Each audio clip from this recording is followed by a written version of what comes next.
Hi, I'm Staff Sergeant Claire Ross with the President's Own United States Marine Band, and I'm here to talk auditions. Now, typically when I talk auditions with people, there is an immediate sense of panic, an immediate sense that they don't have very much experience, but I've actually yet to find someone who doesn't have a variety of non-musical audition-like experiences that they can draw from. Examples of these might be interviewing for a job, taking a standardized test like the SAT or ACT, or trying out for a sport.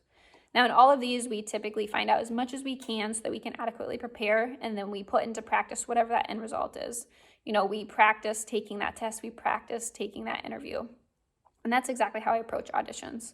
So like I said, I first try to find out as much as I possibly can about the audition, of course the date and the time, and as much as I can about the repertoire, but I also like to find out about the performance space.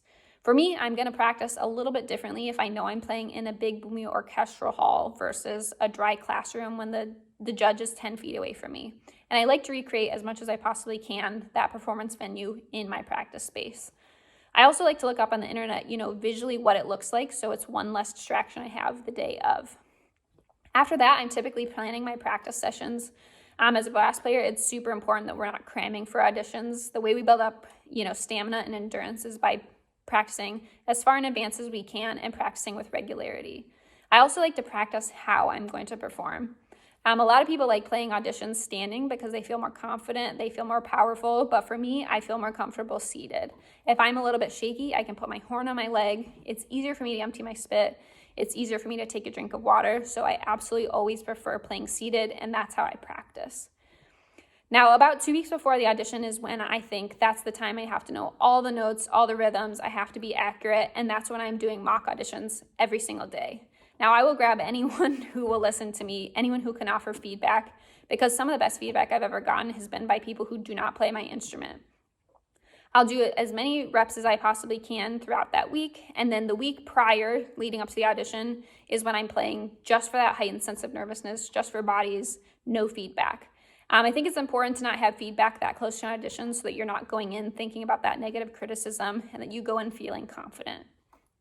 The day of an audition, I typically like to be well hydrated. I typically like to keep foods pretty bland, and I like to have a good night of sleep. That's not the time to be seeing if you can do well on a double shot of espresso if you're not a coffee drinker.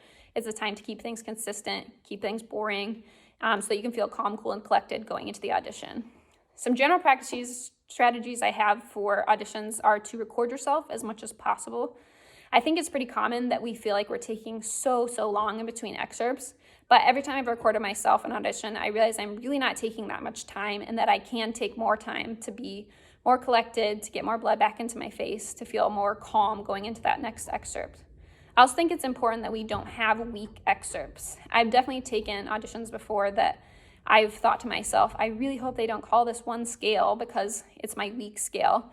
But you'll feel much more confident going into audition if you have consistent, preparation for all scales, for all etudes, all excerpts. Similarly, I say don't practice until you get something right. Practice until it's so unlikely you get it wrong.